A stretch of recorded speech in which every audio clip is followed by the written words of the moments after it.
Well, welcome everybody. That was a called a false start.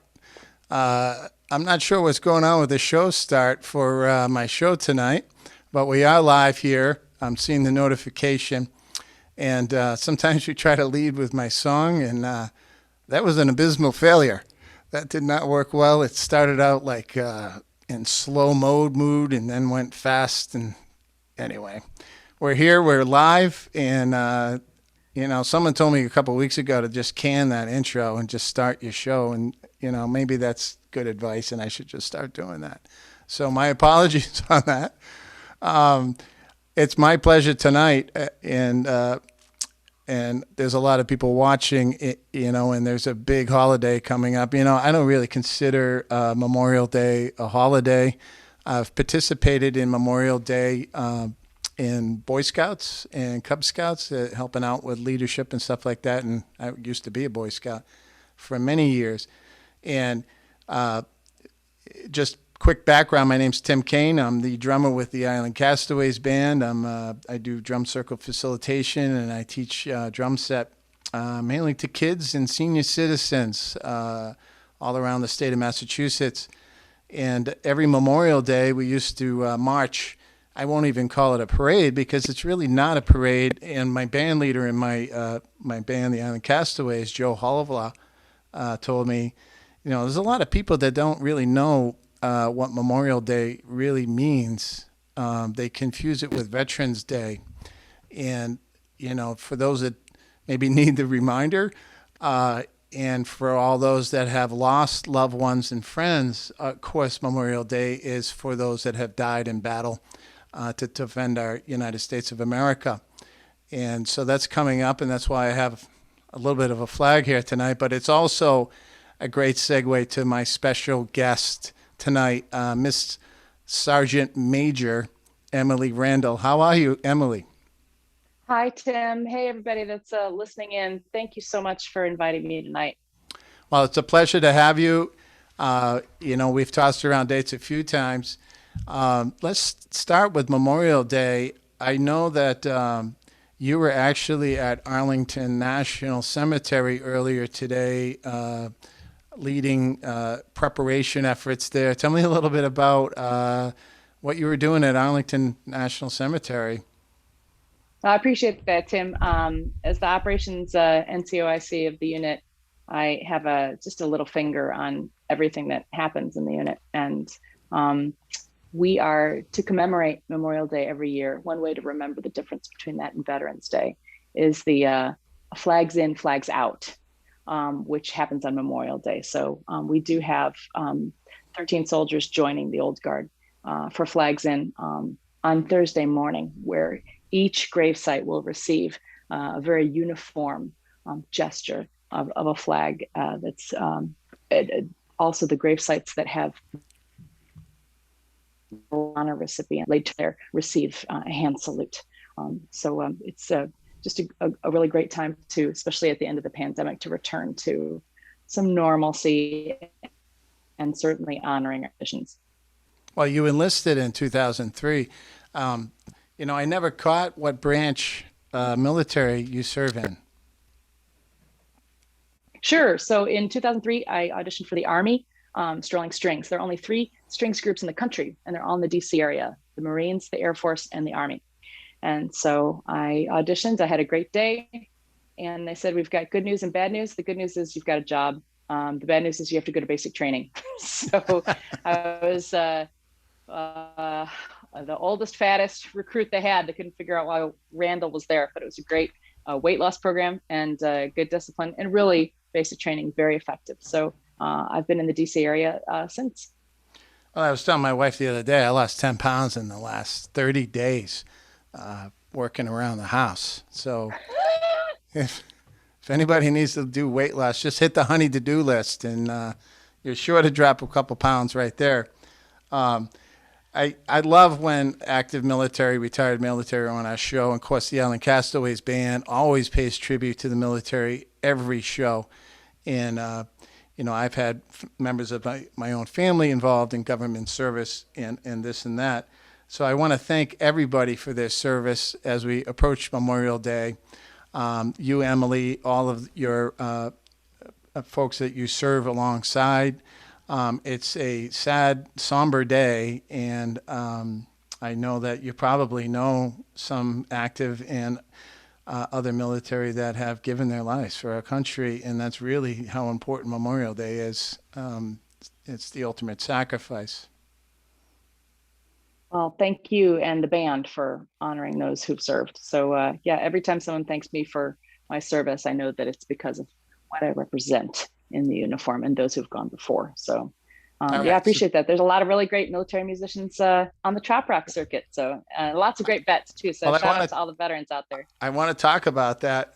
But my first question is, are you a hard ass sergeant major? Are you, you know, tough on the guys and gals in our military? Who It's are kind of you, Sergeant magical Major? Who are you? when you get that star. It is kind of amazing how you just don't care anymore about whether well, if you're doing the right thing, you have a certain boldness, and it's also great because it's kind of a relief. Sometimes I can convey a message that somebody else might not be able to. So, but I'm really fortunate in what I do and where I serve. So, yeah, definitely some funny occurrences. But yeah, it's yeah, it gives you a certain amount of cover. Well, I mean, I read on your Facebook, but probably 2 years ago. It was almost 2 years ago that you received that promotion. Maybe a little under, or it was. Well, I actually I pinned on 9 in October. So it was during the pandemic, and it's just been a strange year. But our unit has served throughout. I mean, I've been in office the entire pandemic, and inauguration was actually pretty stressful, I have to say. After the insurrection and during a pandemic, I still had to prepare 147 soldiers to be out there for the rehearsal and the inauguration. And thank goodness everybody came home, and nobody got sick, and everybody was safe. Do you get to perform for them? Are you like the Pied Piper? You come out, the troops are out on the field. It's 5:30 a.m. in the morning, and you're there in your violin and serenading the troops. Does that ever happen, or no? It's funny. Most people think that I still play the violin for the Army, but I don't. I stopped. I haven't played violin for the Army since October of 2013. My What? arm All right. started to go numb. So I didn't play for about 3 months, and nobody could figure out what it was. I was afraid I'd never play again. So I moved into the operations department, and then I got an injection in my spine. So my spine is slowly decompressing. Randle's going to get a little shorter every year, but now I play for fun. So I do work a desk job, a support role. But we do have buglers, we have vocalists. It's amazing. Our unit has a ceremonial component, a concert band component. We have a jazz band, an amazing big band. We have a rock band that's killing. We have the Strolling Strings. We have a multitude of vocalists. We have the chorus and Army voices. And I know I'm leaving out a ton of other ensembles. No, I So mean I've seen some of the military jazz bands in particular come around, and they're just phenomenal well, musicians. you as a drummer, you can really dig that. Well, I can dig it. I'm a little too old to sign up. Otherwise, I would. I see the ad all the time. I look, the Army's looking for musicians. Sign up, and I'm too old, so it's not going to happen. But anyway, I wanted to thank you again for your service and all the military, because this show coincides with the upcoming Memorial Day, and we know how special and somber of a day that is. So let's dial back in time a little bit. To your college years, really, and doing some reading and research on you. You actually earned not one, but two violin degrees from University of Illinois, University of Cincinnati. Why two music degrees? I actually have 2.25 or so. I failed out of my doctorate because I missed finals week because I had a gig. So I figured, when you're a violinist, you kind of go one path and you play your concertos and you play your Bach and you get an orchestra job, and that's it. And so my career has taken different twists and turns. I never knew about the Army job until someone from Cincinnati, someone from grad school, she got the job and said, you know what, why don't you come audition? It's a really good gig. So yeah, I never dreamt that I would be in this position. I also studied jazz at Cincinnati Conservatory, really good jazz program. And boy, I got my butt handed to me. It was brutal, but I'm still learning. You're never done with jazz, as you probably know. You're never like, oh, I got it, cool. I understand it all. Nope. It's every note is you're still learning. So that ability to improvise has served me well in all the genres, including all of the people I play with in the Trop-Roc scene. Beginning with Peter Mayer, he's really the first one that I ever played with, and that's how I met everybody else. Well, we're going to get to that in a minute because we definitely want to talk about that.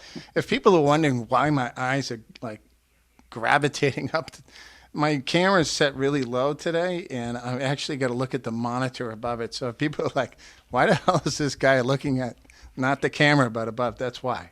And so I'm just I putting it think out everyone's there. just they're looking at your trombone. That's what I Oh, well, really this I am trombone has a mystified. story. I'm an old trombonist. Yeah, of course, this trombone's from the fourth grade. I can still play it. Actually, let's see. Oh no.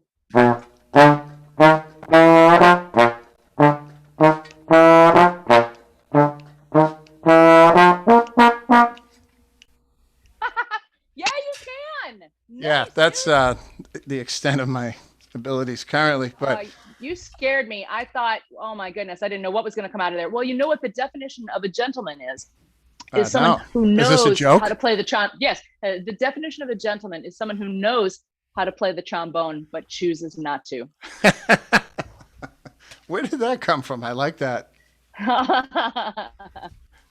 That's nice. Now, I have some jokes for you now that you've said that. What do you get when you cross a pig and a violin? Oh no, I have not heard this one. What do you get? Hamstrings. Uh, That's terrible. You're fired. how do you how do you keep your violin from getting stolen? Oh, put it in a viola case. You know that one. Two more. What do a violin and a lawsuit have in common? Everyone is so relieved when the case is Oh closed. God, these jokes stink. What do all great violinists have in common? Oh no, I don't know. They're all deceased. Anyway, you pulled out your jokes, so I had them at the That is ready there. true. That's a good one. Very nice. All right, Wow. all right. Let's move on. Enough for this, because we all know that there's like if there's four violin jokes, there's like 40 million drummer jokes. So you know, let's not get going on that tangent. That's the whole show right there. That's a whole show. So, when did you first pick up the violin? Like, when did you start playing? Take us back to your musical beginnings. I like telling this story to little girls now because I was a little girl in the 80s, public school. Most of my peers started playing when they were, fetuses. The mother had a special, learning in the womb. They started when they were real little. Not me. In fourth grade, there was like an instrument petting zoo, and you got to pick your instrument. So I went in and I looked around, and the middle school band director was this kind of old, cranky white guy. And I saw a trumpet, and I said, I want to play that. Whatever that is, looks cool. He goes, that's for boys. Pick something else. So I said, okay. And I looked around and I saw a cello. I didn't know what that was. And it was beautiful. Oh, I want to play that. He just got, no, no, no, you can't play that. You have to put that between your legs and scratch on it. That's not very ladylike. Then he gets right in my face and goes, why don't you play something nice? Like the Was it flute that or the close? violin. Like super Yeah, close? right in my face. And I'm like, well, That's I freaky. guess I'm playing the violin. And so I play the violin because of misogyny in the 80s. But the best part is I do not play the trumpet. Well, I know a great trumpet player, Tony D'Angelo. He's like 95. He still leads a big band. Unbelievable guy. And I'm not kidding. In fact, everyone in that big band is at least 85, and they're the best I love the musician old cats, man. And the I've ever Jersey, played with. the Atlantic City guys. Oh, Yeah, those guys are epic. they're unstoppable. All right, so we know that, but before your foray into trop rock, actually, it's about the same time period, but we'll get into that in a minute. Um, Perhaps people don't understand that you played concert level violin, symphonic violin, with the Louisville Orchestra, the Lyric Opera of Chicago, and the Joffrey Ballet. You even made the Baltimore Symphony violin list in 2007 and performed like 7 seasons with them. Um, Describe for us some of those experiences. I mean, when you do concert and symphonic level jazz or concert orchestral stuff, it's a whole nother level than trop rock. I mean, you need to know your stuff, and you need to be able to be an expert sight reader as well. Tell us, how hard was that? Well, thanks for asking. And a lot of violinists don't much care for orchestra because you're a part of a very big organism in a very big section. You really have to work together and blend. Baltimore Symphony is just the perfect example. Those string players know exactly how to just sound like one soul together. They really know how to play as a group. They really check their egos and blend. And they're amazing players. I love it. I love being part of an orchestra or opera orchestra. You're not improvising. You're not on stage. You're not drinking a bunch of beers. It isn't about you, but it's about something so much greater. So I do love that. But part of the reason I'm in the Army is because I was playing with the Joffrey Ballet. I was doing Nutcracker. I had 36 Nutcrackers, and it was the dead of winter. It was before I joined the Army, and I fell on the stairs. It was 10 degrees, and boom, I landed right on my wrist. I had three thoughts. First thought was, wow, I don't have any health insurance. I wonder if that's broken. And the second thought I had was, I have 17 Nutcrackers to play, and I got to pay my rent. And my third thought was, ow, that hurts. And then I thought, wait, that should not be my third thought. But thank goodness for the Army, because, the civilian world, and especially in this pandemic, in this country, sometimes you don't have health insurance. Sometimes you don't have retirement. You just play until your body falls apart. And that's really a tough business. So I knew I needed the commitment of the Army. I committed to the Army, and the Army committed to me. But yeah, thanks for, I still love playing in orchestras. The only thing is, I think from standing in front of so many drum sets with rock bands, I think I'm too hard of hearing now. I don't Oh, know wait if a I trust minute. myself. So what you're saying, With all due respect. everything you just said was perfect, in terms of the professionalism and you got to play at an expert level to play symphonic stuff. Until you get to the drums. I mean, why were the drummers that loud, first of all? And, that was kind of a personal slam. Well, I love it. I love playing with drums. It's funny. I saw you had Roger Guth as a guest, and he's just one of my favorites ever. And what a great, unbelievable jazz musician. His album Tin Roof is ridiculous. I listened to that thing 4 times in a row when it came out. It was 4 a.m. I just dig him so much. But yeah, it is. Yeah, orchestral playing it's totally different. I love it. And also when you're in an orchestra, like, you end up being a different kind of sideman. You get to play with who knows who's booked that season. You might get to play with, let's see, I've played with Kansas. I've played with Andrea Bocelli. I've played with the band Yes, Moody Blues, Bjork. I played with Bjork the week after she punched that photographer. That was cool. I played with Frank Sinatra Jr. I think he hit on me. I'm not sure. He asked me to go on tour with him, just me, not the orchestra. I said thanks, but no thanks. I played with Rod Stewart, and he also, I guess, I don't know if he hit on me, but he didn't even come to sound check. He just showed up for the show, So and there he is running up and down the stairs, and he stops in between songs and whispers into my ear, and he says, "Spank yourself," and he runs away. I'm like, spank myself? My Rod Stewart told me to spank myself. Okay, did so, he? but I what mean, you. why did he? Why did Rod Stewart say that to you? Is that That something probably normal? works. Or? That line has probably worked since 1969. So yeah, I mean, it's so cool. What I love about music is, you bring your case and you open it, you sit, and you could be anywhere. You could be in any country and playing with any orchestra, any band, meet any artist. It's such a great passport. It's pretty funny. Well, I mean, you actually stole one of my questions from me. Thanks, with that answer. I appreciate it. But let's stay on there for a second because, um, when I go see concerts, whatever stars coming around, and they hire local symphonic musicians to come back them at that concert, they're hiring local musicians usually. They're not, those musicians usually on an extended tour with them.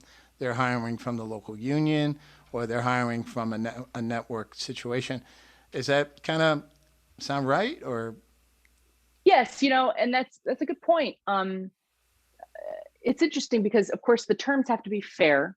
And, if it's a union or right to work situation, that's a whole other discussion. But what is neat sometimes is the band will bring a core and then you play with them. I've played with the rock band Bell and Sebastian maybe mm, 2 or 3 times, and they're pretty big. They come with a violinist, they come with a cellist, but they also hire a trumpet player and a string section, and so you get to play along with them, and that's just great. So yeah, it definitely varies. The touring and touring is so difficult. I don't yeah, know but how any touring musician does when it. you show up to a Rod Stewart concert, right? What do you have? Maybe one rehearsal, and you got to sight read all his charts, and you got these, veteran, been on tour with Rod for 10 years, looking down your shoulder. I mean, that's a lot of pressure. It's super exciting. Like you said, I think the sight reading is what's key. And those cities build those core of really good go-to players, Chicago, New York, DC, those players that you can count on to just get it right the first time. Yeah, Rod Stewart was really interesting because, he runs up and down those stairs right in the middle. And so on the one side, you had the strings, and on the other side, you had the brass. And so really neat how each artist has their own book that you can play along with. So, but it's really neat when an artist has their music or with orchestral accompaniment. It's Sure. really, really cool. Yeah, I love it too. So, is that your favorite gig? Is to do that kind of sectional sub work for major artists? I miss it. I miss. I think every musician now is missing, and America. When I go play gigs now, everybody's just starving for performing and listening and interacting. But yeah, I think I like the variety, really. If I just played one kind of gig, I mean, that's the joke about musicians, right? How do you make a musician complain? Give them a gig. So I think variety is the spice of life, definitely. All right. So we've kind of beaten that one to death, but in 2003, according to my vast research that I did before this show, you And did. thank you. You're welcome. You actually had a great bio. Like some people write bios in like two sentences, and yours was perfect. In fact, grammatically, it was very accurate as well. It was very well done, I will say. But in 2003, you did start playing the annual Meeting of the Minds. Of course, that's the benchmark for musicians in Key West. Um, when did your trop? I mean, I already know the answer because you started with Peter Mayer in 2001. But did you have an earlier like fascination with trop rock before the whole Mayer thing in 2001, or did it start? In 2001, Peter heard you. He's like, "Hey, I got to have you on my tour. I got to have you in some gigs." Or were the seeds planted earlier than that with your interest and affinity for trop rock? No, I didn't know what trop rock was. I didn't know who Jimmy Buffett was. Not a fan. All I knew was Margaritaville, that one song. When I moved into college, first day freshman year in the dorm, the girl next to me, back then you had a boombox, right, with a CD. She had Margaritaville on loop. You could have repeat for one track. She played Margaritaville for 8 hours, and I'm still recovering. But Jesus. I know, so to answer that question, so it was kind of beautiful how I met Pete. Peter Mayer is my first connection with anybody, the lead guitarist with the Coral Reefers. But I didn't know who he was or who Buffett was. Just a friend of mine in Chicago. It was wintertime, just a blizzard in the middle of the week in Chicago. She calls me. She goes, "Yeah, it's a Wednesday night. Hey, this church. I'm supposed to go play this gig for this guy, Peter Mayer, and I don't want to get my car out of the snow. Do you want to go and do it for me?" I said, "Sure." And I did. And I saw that his book had chord symbols in it. And I said, "Hey, I can improvise if you want me to take some solos." And he's like, "Oh, yeah, man. That'd be great. Cool, man." And it was just Pete.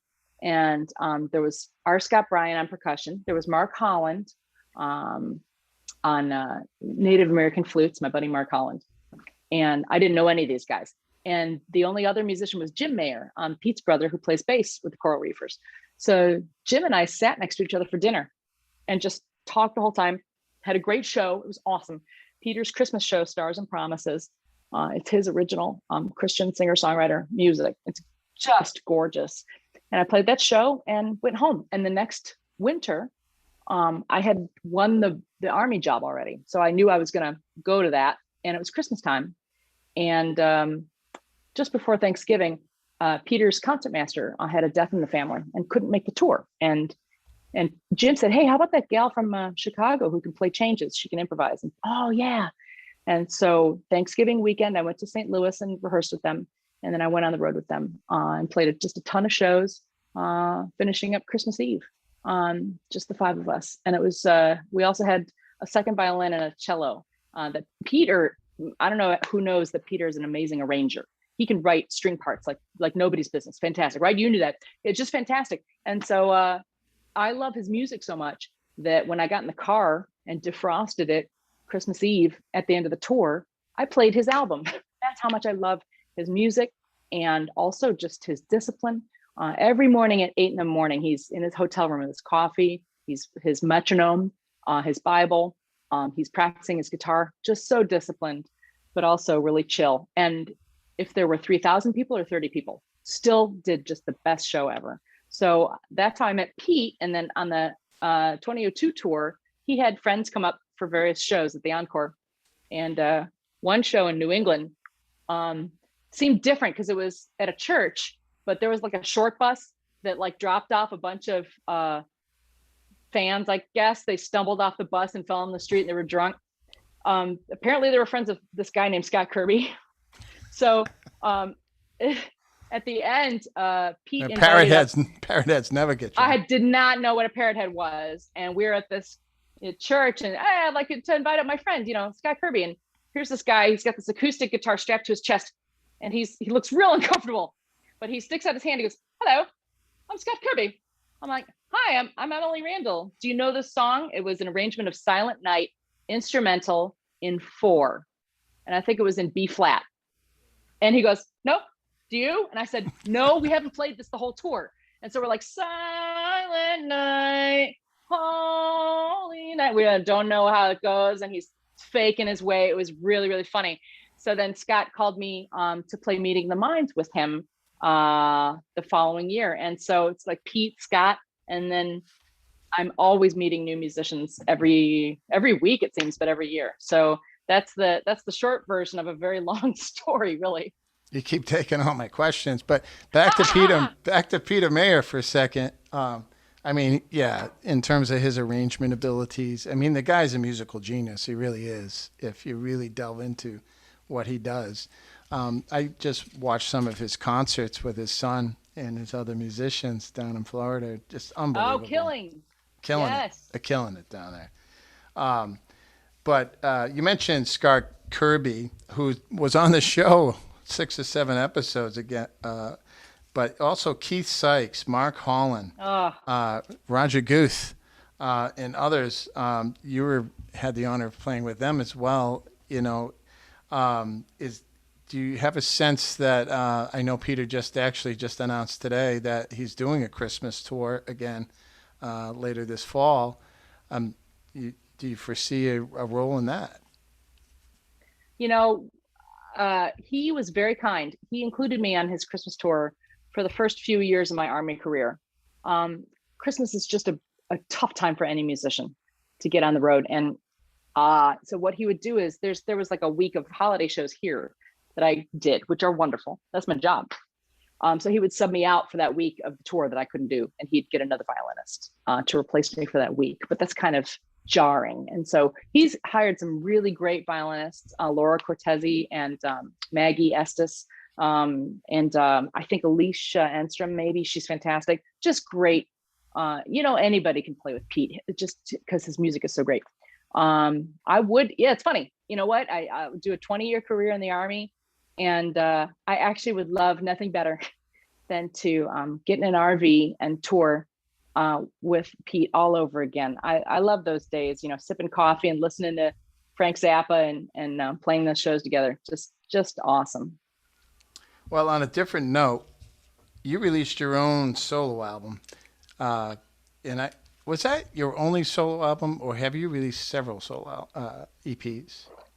That's it, actually. It's just my Okay. EP from 2016, and I'm overdue to. I I'm was gonna finishing up a ask, song is now. yeah, Yeah. are you working on other things for another EP release?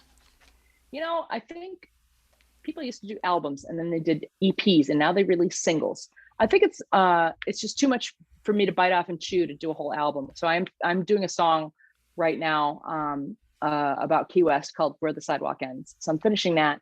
All right.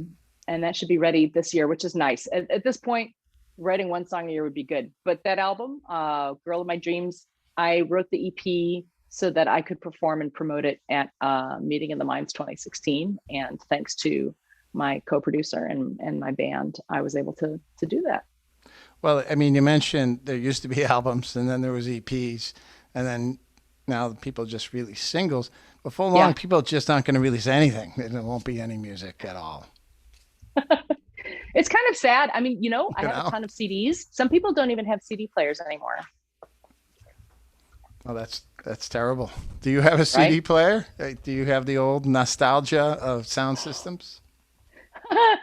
I'm not an audiophile by any chance, but yeah, it's a great songwriting opportunity too. The Trop-Roc scene it's actually the perfect ground to release new material. All right. So on your EP solo album in 2016, of course, it's "Girl of My Dreams." Um, you cross-pollinated a Romanian dance with the cover "Whipping Post," which I found really interesting. Uh, Tell us about the thought process and the songwriting process that went into that. That was a complete concession to my own humor. I nobody's gonna buy that. I had to put that on my own album, right? So I just thought it would be funny, and I thought that it would be a good fit, and it would be fun to jam on the Romanian dance, the Bartok. It has cool changes. So I just did that for fun. The funny thing is with that album, the bass player and the drummer, and I don't say this to name drop, I just got very fortunate. My co-producer, Matvey Sigalov, is friends with the guys that own White Star Sound. That's in Charlottesville, Virginia, which is they're next door to Boyd Tinsley's compound, the fiddle player for Dave Matthews Band. Boyd, I guess, is a big tennis player who smokes like a chimney and owns this huge compound next to their recording studio.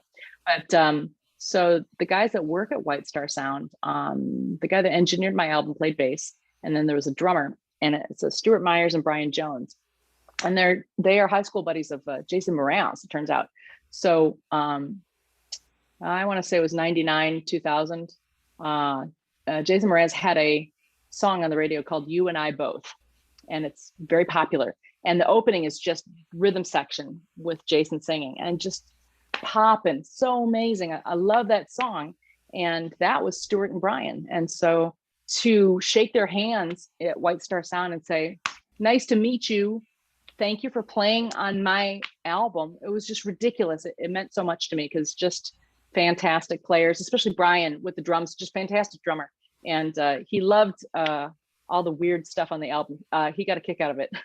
I was going to ask you about drummers. Like, I mean, I know you played with Roger Guth, and you can't top that. But um, some of the other drummers that stand out. Tell me about a few of the drummers that you've had the pleasure to like play live with, or even like record with. And I'm not just talking in Trop-Roc, but in symphonic and concert situations. Even people on percussion.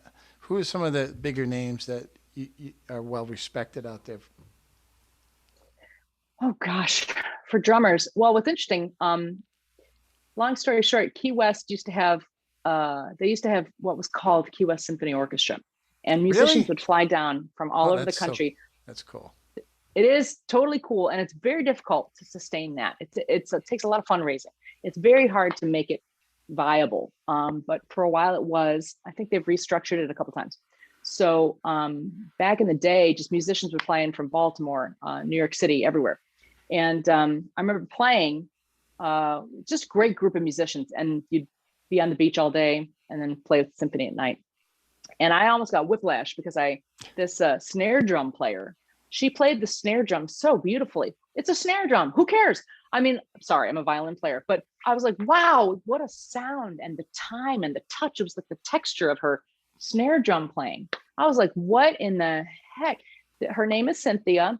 And that was before she won the job she has now. She's the principal percussionist of the Chicago Symphony Orchestra, Wow. which is like the NFL. That's like, Yeah. you know, playing for the big leagues. She is amazing. She is just, so yeah, it's the power of an amazing drummer or percussionist is awesome. But it's funny you say that. On Sunday, I played with James White and John Patty up at the Big Owl Tiki Bar in Kent Narrows, and they FaceTime. Somebody was on the phone with Larry Joe Dunsmore, who's the drummer for Drop Dead Dangerous. Right. And I was like, hey, you derelict, what the heck's going on? I was just giving him grief. Larry Joe is one of my favorite. And I told him, I think I'd had enough to drink, where I said, you're my favorite drummer. Wait, no, you're not. Roger Guth's my favorite drummer. Sorry. But, love you, man. But yeah, Larry Joe is killing. He's amazing. Well, Roger Guth wouldn't care if you thought he was your favorite drummer. One time I was playing a solo, and like, he was just so great. I got lost. I forgot where I was, and I was just like trailed off. Looking at him, and he's just cooking. He's simmering. He's doing his taxes. He doesn't care, and he's got his glasses on. He's like, he's just grumpy. He didn't want to be there. He probably wanted to be fly fishing, right? He's like, he's playing. He's cooking. Amazing, and he just looks up at me like, what are you looking at? What's wrong with you? I'm like, you are amazing, and he's like, he does not care. So yeah, pretty funny, man. One of the toughest interviews I ever did. Great guy. Tough interview. I had to prepare. Right? Yeah, definitely.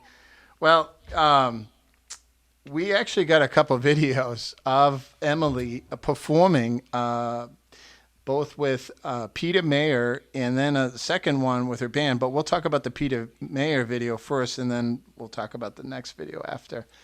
Tell us a little bit about this video before we play it.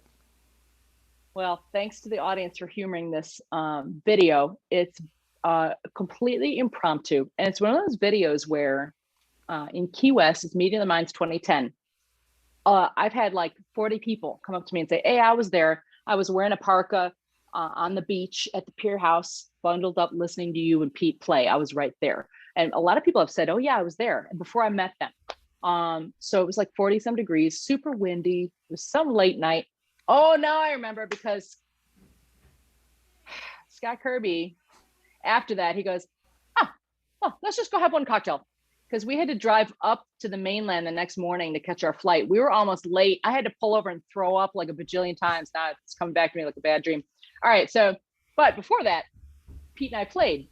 And so my friend Ron Horn, who's a fellow Chicagoan, he happened to have his cell phone out. It died at the end of the video, but it's just a real windy. You can hear the wind blowing, but it's just a really impromptu, wonderful. I never get to play with Pete duo like we used to at certain opportunities. And so it was a really neat opportunity where it's just him and me playing. And it's one of my favorite songs of his. It's off Music Box, and it's about Key West, and it's called The Last Island. All right. So we're going to play it. I know there's something happens at the end of it, but so in Zoomville, and I've gotten better at it over the last year, I'm screen sharing from my iPad from my drum kit here. And so it takes a second. So please just bear with me for a sec. You might hear an echo or something like that. We'll try not to talk until the video starts, but here we go. Da, na, na, na, na.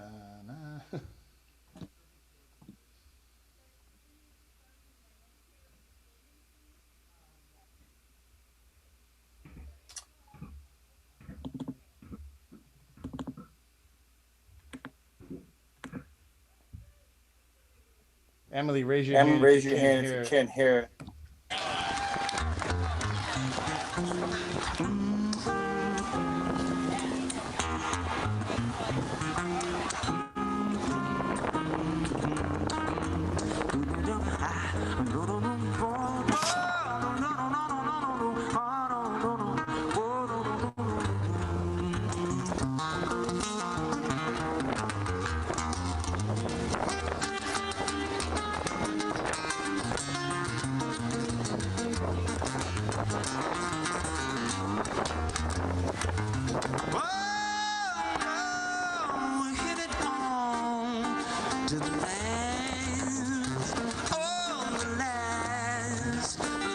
island.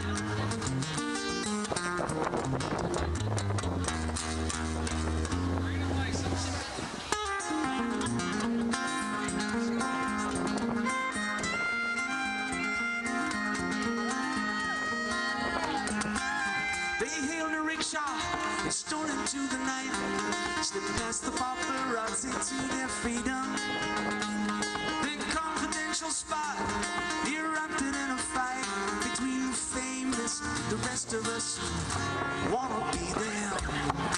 Hopped a steamer and drifted down the Nile, tried to hide the southern faces in dark glasses, tried to bribe the bush pilot with $1 million smile, but only US dollars can save there as I'm on my way to the last island.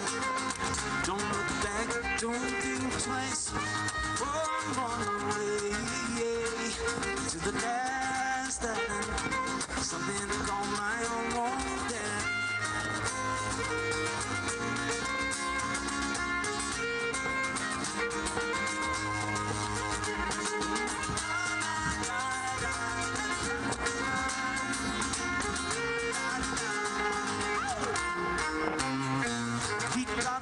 The beach, some uncharted virgin spot. We build a shelter, no one will ever find it. They named their own volcano, who climbed up to the top. That's when they saw the sign. Said this property was private. A holy man was smiling, horse naked and sunburned. Said I spend my life choosing between the cola. Well, I own this Shangri-La, and I suggest that you return. Just go back to your own land of rock and rollers. I'm on my way to the last island. Don't look back, don't think twice. Oh, I'm on my way to the last island. Something to call my own daddy night.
So they gathered up the driftwood. How about Emily on that violin?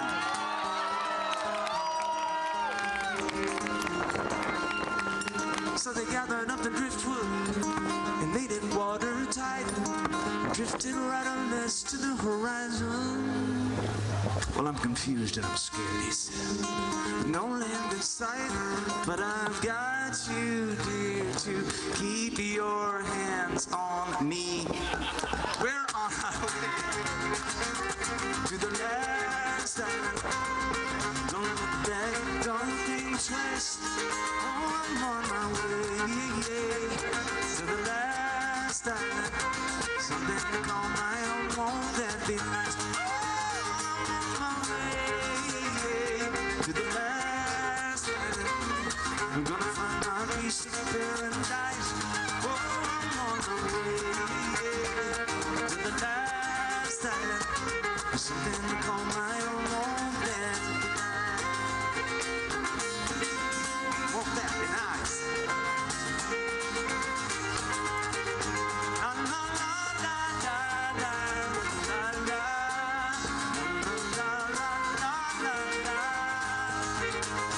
Oh, no, no, no, no, no, no.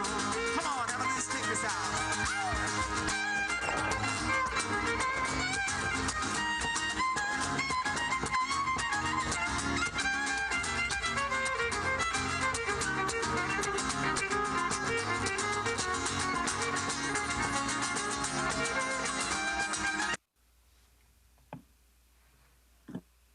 Woohoo! Oh, amen to all the fans that stayed bundled up and listening. What a great night that was. That was so super fun. That was pretty incredible. Uh, Before we go to the next one, I don't think you're hearing an echo. I think I muted it, but beyond Peter and he's just in another universe of guitar playing. But like when you play with him or others like that, like I'm just listening to your playing. Are you dancing around? Obviously, you're echoing or enhancing the melody line that he's presenting, but during the solo that you played there, are you following like a scale of sorts, or how do you even approach playing a solo on violin in that genre of music? the short answer is I should be more linear, but I think about the What chords. does that mean? That's Like, a I big should word really- for me. Well, I think about the chords. Like I kind of think of vertically. I think about chord, chord, chord. I do think about how to connect the chords, but as far as drawing a long line, so I tend to be a little bit on the rhythmic side and not as much melodic. But yeah, I mean, like really, Pete's writing is it's just it's not easy to play over either, but it's rewarding. It's just really rich. His harmonic. I like how he writes with a lot of harmonic color. So yeah, I don't really like pick a scale or lick or like mode or anything. I probably should think about it harder than I do, but I just try to choose the colors of the chord changes that are really cool. So yeah, it's super fun. It's improv, man. Yeah, man. So this next song, I did watch the video. It was exciting to watch. For our viewers out there that have children, maybe this is the time to go somewhere else. But at first I thought maybe I shouldn't play this video. I don't know. It's a little bit provocative, but there's actually a story behind it that you'll get from watching the video and listening actually to the lyrics of it. You'll understand, and I'm sure that Emily doesn't want to delve into why she wrote the song. But tell me a little bit about Baby Bear. That is the name, right? Yes. Yep. So it's like a kind of a sick, twisted version of Goldilocks and the Three Bears. It's like what would really happen if it was like a weird fever dream.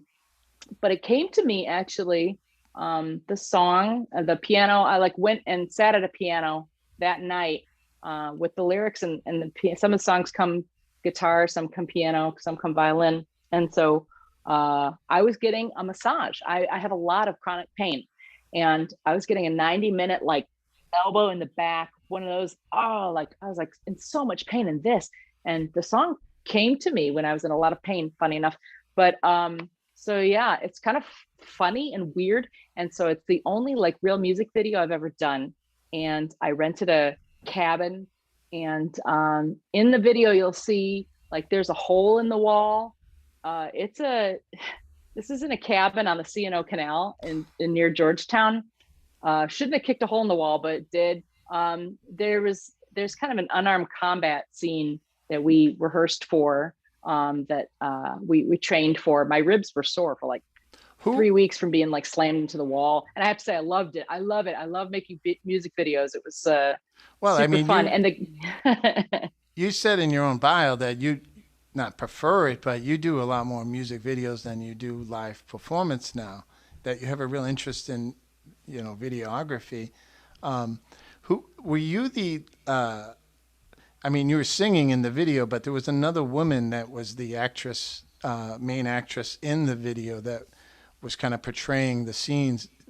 Were you that person as well? I couldn't tell. I yeah, don't that's know. me. Okay, I didn't know. All right. So At you the time, portrayed I was brunette, and so I had a blonde wig on. Okay. And who were the so band? Were they real players or were they just actors in the video? So they were playing along to my album, but the guitarist and the keyboardist are actually on my album. All right. The drummer and the bass player are both in my army band, funny enough.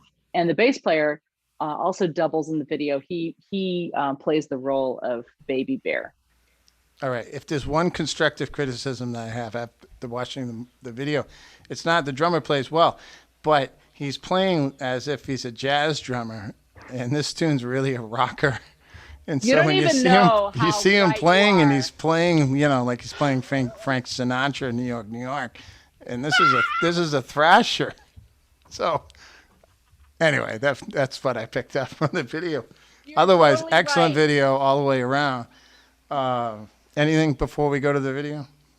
No, thanks and thank you. And yeah, good times, you guys.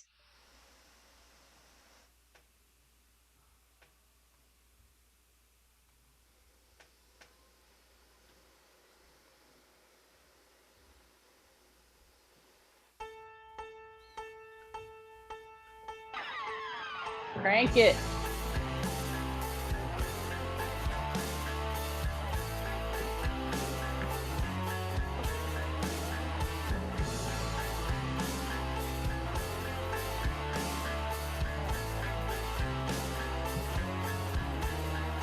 Give me that porridge, baby. It's not too hot or too cold. I'll steal your porridge, baby. That's what you get for not locking your door. It's not too hot or too cold. So good, I'm gonna lick the bowl. 'Cause it's just right, baby bear.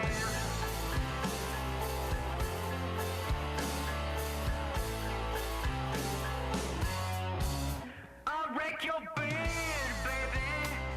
I'm spoiled, it's mine, everything I see. I'll take your bed, baby. You never dreamed you'd come home to a girl like me. Baby bear, come to bed. You're gonna find me in there instead.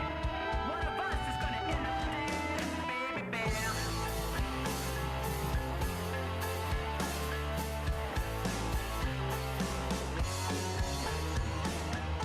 Who's been sleeping in my bed? He said, I'm gonna lay still. Who's been sleeping in my bed? I'm gonna lay real still. Who's been sleeping in my bed? He said, I'm gonna tear you to pieces. Yeah.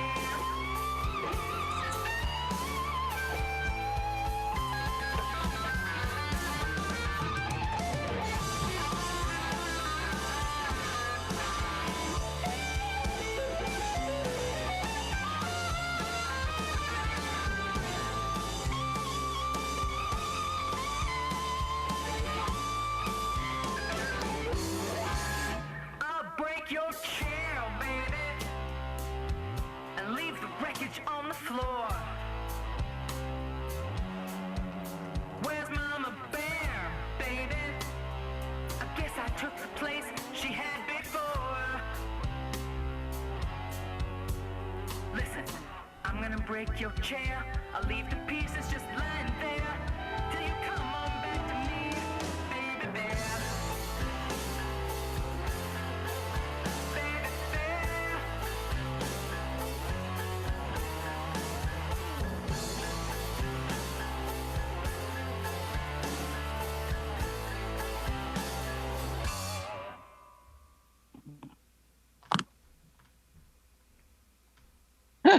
Wow. everybody in one piece.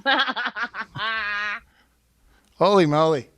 What a great video. A couple follow-up questions to that video. Talk to me about your outfit. Is that something that, you rented, or did you hand sew it? I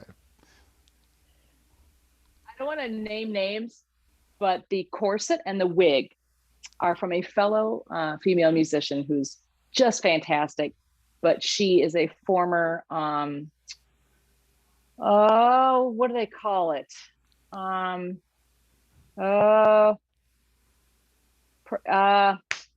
golly, what do they call it when you're performing at a That happens club, to but me you're all the not? time. Oh my gosh. I forget stuff all the time. She's not So, a I mean, stripper, okay? It's not a stripper. It's called something else when you're some no, other it's kind not. of artist. You're not a boudoir artist. Darn it, I can't remember what it's called. Anyway, listen, she's got an alternate personality, that artist, that stage name she used to perform under many years ago. And so it's cool. amazing. She said, try these wigs, try this. You can be anybody you want to be when you kind of change costume like that. So yeah, It was one of the best music videos I've ever seen, and I will say I haven't seen it before. You sent me your bio, and I started doing research. One of my lead guitarists in my band, Paul Kane, who actually founded the Island Castaways band 14 years ago or something, he likes all of your videos. Like, I saw who likes stuff, and Paul keeps popping up on all your stuff. He's a huge fan of yours, Paul. He really is. I appreciate that. Hey, Paul, that's cool. Sorry, Man. Paul. Had to mention. So let's move on from that video, because that's a hobby. You have so many different sides to you: symphonic, orchestral, trop-rock, jazz, thrash, hard rock. You can't really put yourself in one certain definition or category, and I like that. But we're running out of time slowly here, but I do a thing every week called rapid fire questions. And so I got a couple quick questions, quick answers, 5-10 seconds. Here we go. Do you prefer electric or acoustic violin? Acoustic. Why? The sound is warm. If I can get just a really nice warm sound louder. The electric violin sounds like a cheese slicer, except worse. Favorite charity? What is your favorite charity? Wounded Warriors. Okay, what's your Foundation. biggest Wounded Warriors Foundation? Excellent foundation. Your biggest military mission that you can tell us about? Oh my good night. Oh, pass. I'll come back to it. All right. Advice. This is a good one.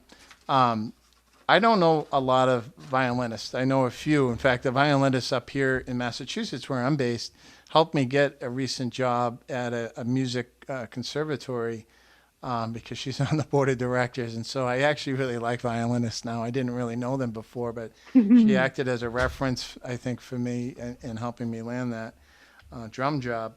And so, good job.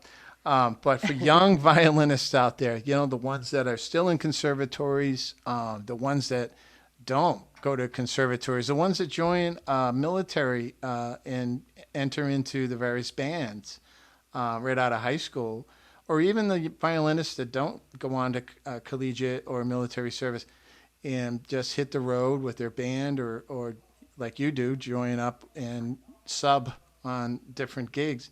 What advice do you have for these young violinists entering such a topsy-turvy musical market right now?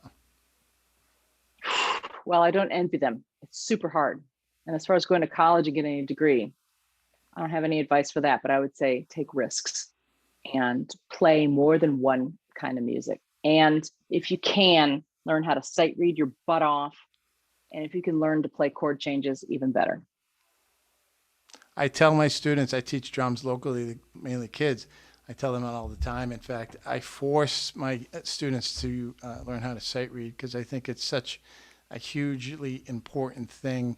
Not that drummers would ever actually read a lick of sheet music at most of the gigs that we play, other than concert and symphonic stuff, but to have that musical tutelage, to have that musical background, to know what note values are and the different dynamics and things involved in music helps a lot, particularly when you get into songwriting. And so I'm back to the military mission because I'm not letting you go until you tell me a story from your military service. I will say, in the Strolling Strings, we play counterpart visits in the quarters, dining rooms. Nobody sees it for other countries that visit us, our Chief of Staff of the Army counterparts and that sort of thing. And when the countries drink, like New Zealand, they love us, right? You know, they're already having fun by the time our harp player shows up. The Middle Eastern countries are really hard because we don't agree on much and they don't drink. So what are you going to do? So one time we were entertaining for our counterpart for Jordan. And so we come into the dining room and we're playing our Mozart, and the Jordanians are not having it. And they're just not, the interpreters, nobody's happy. Whatever happened, didn't go well. Uh-oh. Okay, Mozart. All right. How about My Fair Lady on the street where you live? Hey, everybody. Nope. Jordanians do not want any of that. So we started playing a Bedouin medley of all their songs we had learned. We wrote and memorized an original arrangement of their songs. And it was not even the Western tonal system. It was like, we've got a percussionist. And the Jordanians' eyes were like that. They could not believe that Americans had bothered to even try to learn their music. And then they started talking. And I think it was the Chief of Staff of the Army at the time. I don't know if it was the chairman of the Joint Chief of Staff. He looked so relieved. He was like, thank you guys. Holy cow. Good save, because that was not going well. But that was just a tiny little part of how music can really change the mood. So that was really cool. Awesome. You've been a great guest. A quick preview for our viewers. This isn't the end of the program. It's just a beginning. In fact, for the 3 people watching this video, it actually picks up steam. Roger Guth, we had, 45 watching live, but now it's up to almost 2,000 views. And that's not, on top of that ice cream is Shore Life Radio. And so Emily's interview will be on shoreliferadio.com this Sunday at 8 p.m.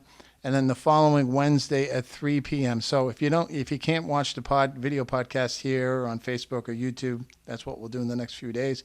Check it out on shoreliferadio.com. It's always interesting to listen to audio and not see the video, particularly people don't need to look at me. And so it's been great to have you on. Again, to all of our service members, we wish them, I don't like to say a happy Memorial Day because it's really a somber event. And quite frankly, most all, if not all the active military, help in some way to make the exercises that happen on Memorial Day across our great country go on. And so they're doing service even on Memorial Day to honor those that have fallen during a time of battle. And so, if you can get out and honor that in your own community on Monday, that would be awesome. Emily, you've been a great guest. Thank you so much for being on. Thank you, Shore Life Radio. Thanks to all the radio stations that honor the musicians and the fans. And Tim, what a fun night. Let's do it again. Thanks so much, Tim.